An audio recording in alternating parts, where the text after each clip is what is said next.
Hello everyone, সবাই কেমন আছেন? আশা করি সবাই ভালো আছেন। আজকে রাত্রে থেকে ব্লগটা শুরু করলাম। রাতের জন্য রান্না করছি, এখানে রোস্ট রান্না করছি। আজকে রোস্টের মাংসটা আমি ভাজবো না, একবারে সব কিছু দিয়ে মেখে আমি বসিয়ে দিয়েছি। এখানে টক দই, তারপরে গুঁড়া দুধ আছে, জায়ফল, জৈত্রিক, তারপরে গোলমরিচ, তারপর আছে টমেটো সস, তারপর আছে টমেটো সসটা আমি পরে দেব, একটু হয়ে আসলে তারপর আমি এখন দিলে কড়াইয়ের নিচে লেগে যেতে পারে। রসুন বাটা, আদা বাটা, জিরে বাটা, সব মশলা আমি একসাথে মেখে প্রায় 2 ঘন্টার মতন রেখে দিয়েছিলাম। এখন আমি একটু কাঁচামরিচ ব্লেন্ডার করে দিলাম। এটাতে আমি গুঁড়া মরিচ আর হলুদ ব্যবহার করব না, একটু সাদা সাদা হবে দেখতে। আর নামানোর আগে আর একটু গরুর দুধ দিয়ে, আমি গুঁড়া দুধ তো দিয়েছি একবার মাখানোর সময়, আবার টক দইও দিয়েছি, আর একটু গুঁড়া দুধ দিয়ে নামিয়ে নেব। আর জল দেব না আমি এক্সট্রা। সাথে একটু পোলাও রান্না করব, যেহেতু দুপুরবেলা আজকে মাছ ছিল না, ছিল ছোট ছোট ইলিশ মাছ ছিল 2-1টা, ওটাই ভেজে দিয়েছিলাম। মাছ ভাজা, ডাল আর একটু কী জানি ভাজি করেছি, আমার সঠিক মনে নেই, আমি এটা পরের দিন ব্লগ দিচ্ছি। আর এখনই তো মেয়েদের জন্য মেয়েরা বায়না করেছে যে রাত্রে এমনিতেও মাংস রান্না করতাম, ওরা বললো যে চিকেন রোস্ট খাবে আর পোলাও খাবে। একটু টমেটো সস দিয়ে দিয়েছি, এটা দেখানো হয়নি, একটু লাল লাল হয়েছে টমেটো সসটা দেওয়ার পরে।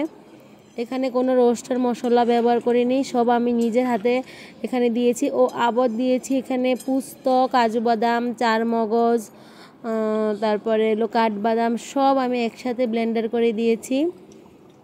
এই তো লাস্ট, এখন নামিয়ে নেব। তেল উঠে গেছে, আমি একটু গরুর দুধও দিয়ে দিয়েছি।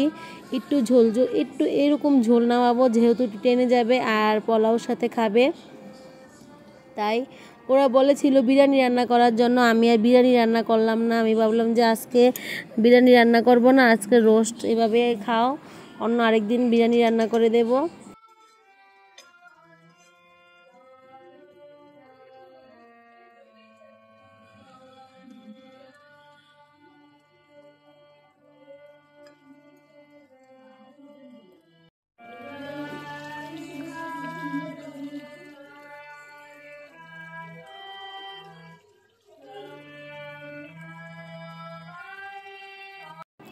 মাংস রান্নাটা তো হয়ে গেল, এখন আমি পোলাওর জন্য এখানে কিশমিশ, দারচিনি, এলাচি, তেজপাতা যা যা দিতে হয় পোলাওতে, আর এখান দিয়ে আমি পেঁয়াজ আর রসুন একটু ব্লেন্ডার করে নিয়েছি, একটু চালের সাথে ভেজে নেব।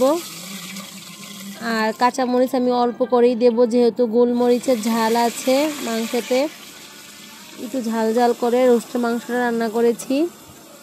এই তো রসুন আর পেঁয়াজটাও একটু ভালো করে ভেজে নেব। ভাজা হয়ে গেলে আমি চালটা দিয়ে ভেজে পরিমাণ মতো জল দিয়ে একটু ঘি দেব, গুঁড়া দুধ দেব, দিয়ে পোলাওটা রান্না করে নেব।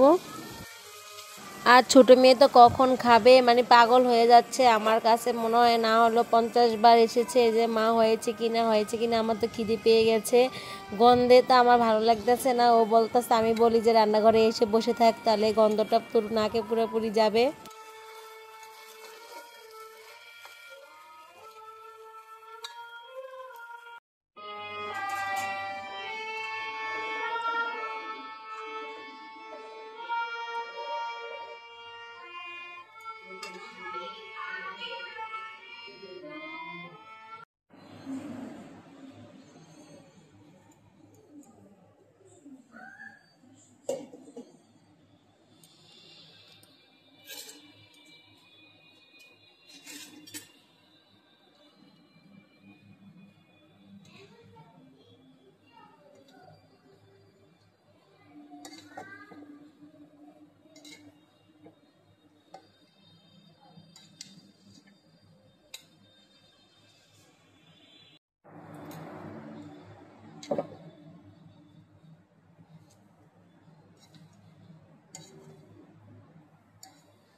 আর এখান দিয়ে তো আমার রান্না হয়ে গেছে, আর ওদেরকে একটু সুন্দর করে প্লেটে সাজিয়ে দিচ্ছি 2 মেয়েকে।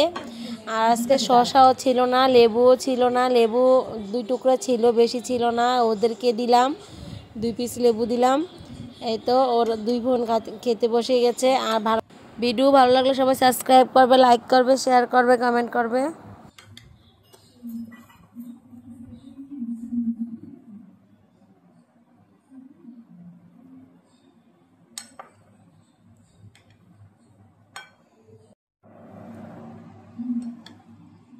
কই গেল?